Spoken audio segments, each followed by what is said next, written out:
La Biblia no apareció milagrosamente como hoy día la tenemos.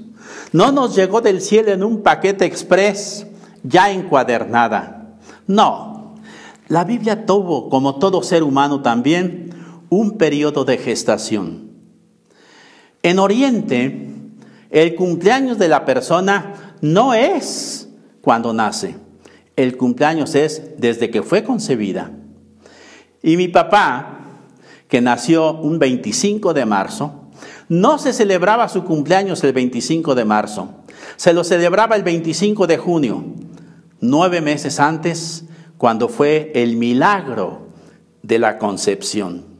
También la palabra de Dios, un día la tenemos en nuestras manos como hoy, pero tuvo un proceso, tuvo una gestación. ¿Cuál fue esta gestación? Podemos decir que fue como una escalera de 3 escalones. Primero, un acontecimiento, una experiencia vivida. Segundo, se narra, se cuenta esta experiencia, que es lo que llamamos la tradición oral. Y luego, tercero, se consigna por escrito, no lo que pasó, se consigna por escrito lo que se dice que pasó.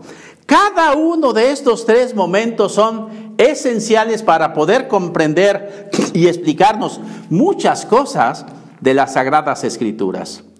Es el mismo mensaje. El agua, por ejemplo, nosotros la encontramos en 3 formas diferentes. Un estado gaseoso, por ejemplo, en el vapor de agua. Es agua, pero está evaporada. Está en el ambiente, está en el clima, está en la humedad que nosotros respiramos. Pero ese vapor de agua se pueden después hacer agua normal, líquido, y la tenemos en el estado líquido.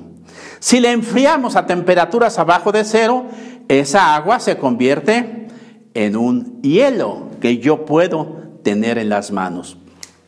Lo mismo pasó con las Sagradas Escrituras. Primero fue un acontecimiento, un hecho. Vamos a poner un ejemplo. El llamado de Abraham. Aquel día que Abraham siente, no sé cómo, o le habla a Dios, no sé cómo, y le dice, mira las estrellas del cielo. Así de numerosa va a ser tu posteridad. Y tú y tu descendencia serán bendición para toda la humanidad. Ese fue el hecho. Después ese hecho se fue narrando de generación en generación, por muchos siglos. Si Abraham lo ubicamos nosotros en el año 1800, los primeros relatos bíblicos son prácticamente del año 1000, o sea, 800 años después. ¿Qué pasó en esos 800 años? El hecho, el acontecimiento, que podíamos compararlo con el vapor del agua, se fue transmitiendo verbalmente de generación en generación. Y este era un mandamiento que está consignado en la oración más importante del pueblo de Israel, que es el Shema. Escucha, Israel, el Señor nuestro Dios es Dios uno. Y esto se los dirás a tus hijos cuando viajes, cuando regreses, cuando entren a tu casa y cuando salgan. Era necesario hacer esa transmisión verbal. Y en las fiestas, sobre todo en la Pascua, ¿qué hacía el padre de familias?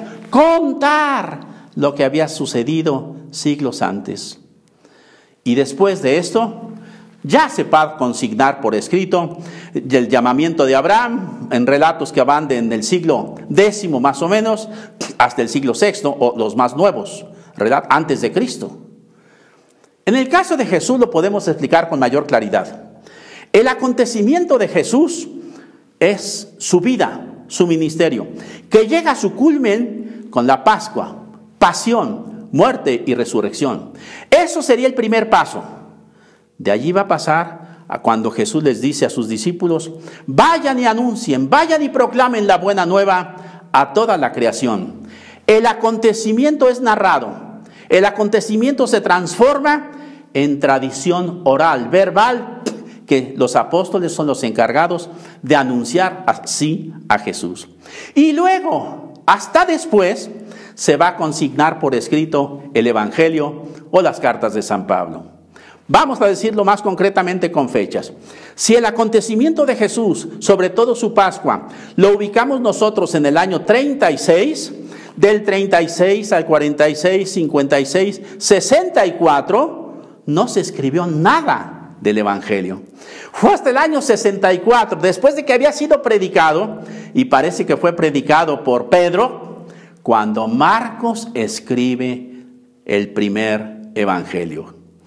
Aquello que Jesús hizo, aquello que Pedro predicaba, Marcos lo puso por escrito.